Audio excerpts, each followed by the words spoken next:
Shalom bien-aimés, je nous espère bien portant par la grâce de Dieu. Donc aujourd'hui, nous allons parler d'un court thème intitulé « Le mélange ». Toi, en fait, tout ce que tu fais, tu sais que ça finit toujours par l'échec. Même s'il peut sembler y avoir une réussite, un succès, tu sais que ça, c'est provisoire. Moi, je sais la finalité dans ma vie. Ça finit toujours par échouer. As-tu cette impression? Ce message est pour toi aujourd'hui.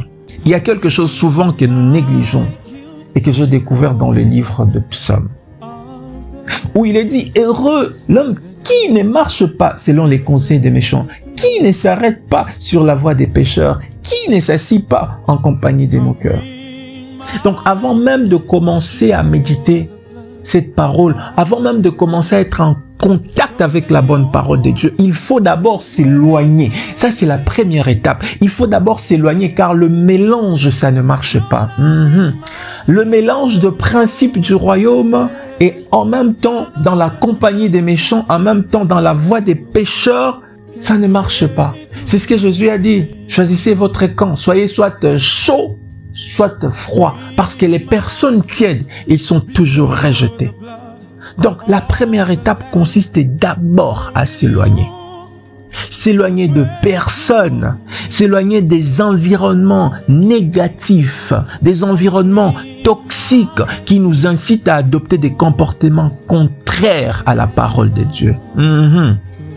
Ces personnes-là, ça peut être un ami, ça peut être un cercle d'amis qui ne partagent pas nos valeurs. Quand nous sommes avec eux, ils ne parlent que des obscénités, de bêtises. Ils ne nous encouragent que dans le péché. La parole de Dieu nous dit, éloignons-nous.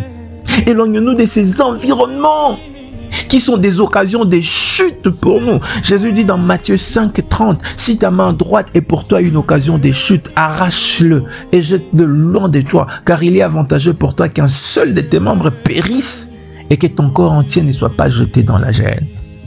Actuellement, pour beaucoup de personnes, leur occasion de chute, c'est l'idole des temps modernes, le téléphone, l'iPhone, avec toutes ces applications qu'il contient, Instagram, Facebook, Google.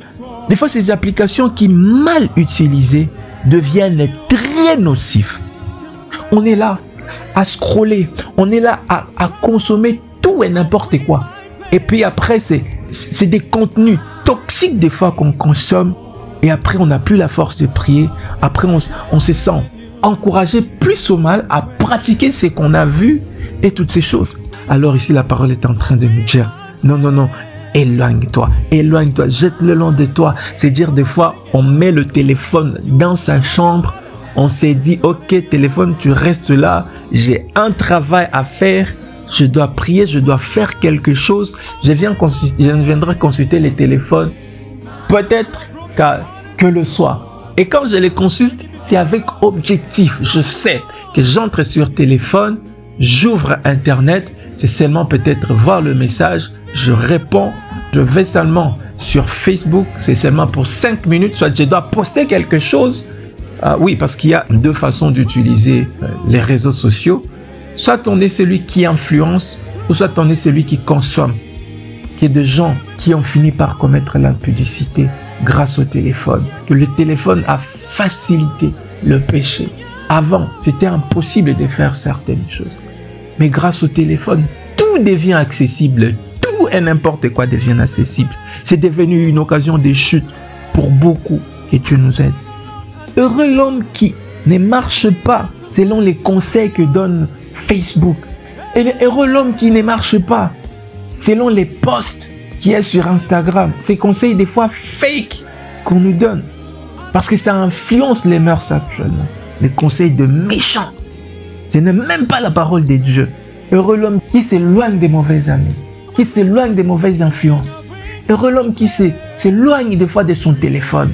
Oui, parce que ça l'influence négativement.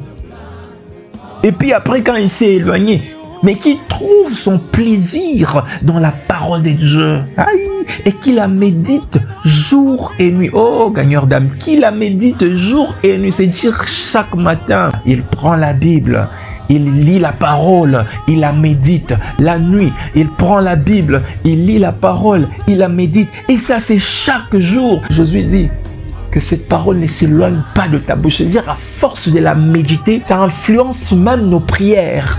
Quand on prie, on ne prie pas simplement pour supplier. On prie pour faire des décrets. Rappeler à Dieu la constitution de notre pays. Parce que Dieu ne répond qu'à sa parole.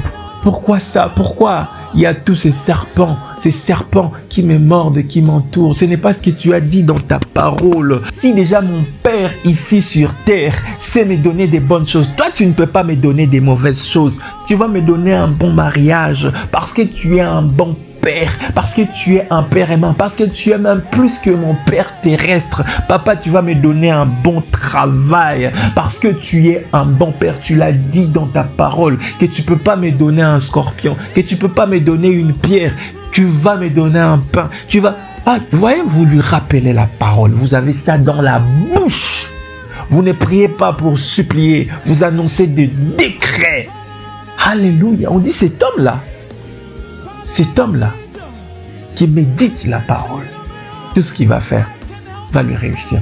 Mais là, le secret consiste d'abord à s'éloigner de ces environnements-là néfastes. Parce que seulement quand il y a le mélange, ça ne marche pas. Vous finissez à méditer la parole et là, vous allez sur Instagram. Consommez encore tout et n'importe quoi. Et là, vous allez sur Netflix. Mangez encore d'autres choses. Des bêtises et des bêtises et des bêtises. Ça ne va pas marcher. Parce que la tiédeur, ça ne marche pas. Jésus dit, le tiède seront vomis. Et des fois, nous sommes étonnés, Seigneur, mais pourquoi ça n'avance pas? Oui, parce que nous prenons des fois la bonne parole. Après, nous prenons encore du poison.